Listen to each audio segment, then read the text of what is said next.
Heyif cavanlığım gitti elimden, gençliği elimden verip kocaldım. Çok güllü çemenin bülbülü oldum, her gülden birini derip kocaldım.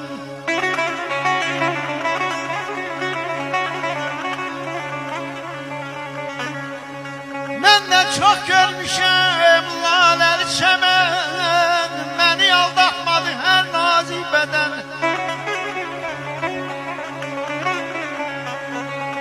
Ben de çok görmüşüm laleli çemen, beni aldatmadı her nazik beden.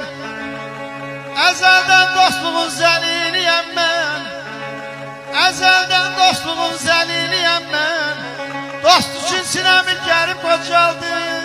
Ay aman aman ay ay ay canım ay ay ay ay. Qəflətdən uyandım yarı yaşımda. Qəflətdən uyandım yarı yaşımda. Xəyalım yolunu çaşdı qocaldım. Bir canan sevdası gəzdi başımda, sıxdı ürəyimi, deşdi qocaldım. Ömrüm baharında bar getdi əldən. Sözümün kəsəri kar getdi əldən. Rütbə atım öldü, bar getdi əldən. Dərdimin çayları daşdı qocaldım. Doğmaca nənəmə nənəm deyənlər, qardaşıq nənəmi sən əm deyənlər, süfrəmin başında mənəm deyənlər, dar gündə arxamdan qaçdı qocaldım. Buyurun tanrım.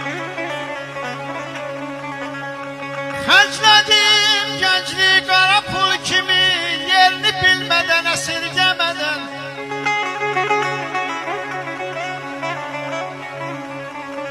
Vardanlı yoxdan çıxan bir yoxsul kimi, axtarıram o gəncliyi mən.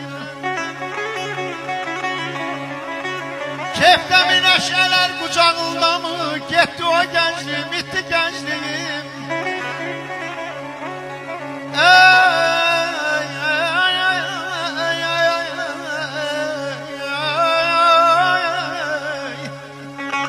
Kefdəmi nəşələr qucağında mı, getdi o gəncliyim, itdi gəncliyim.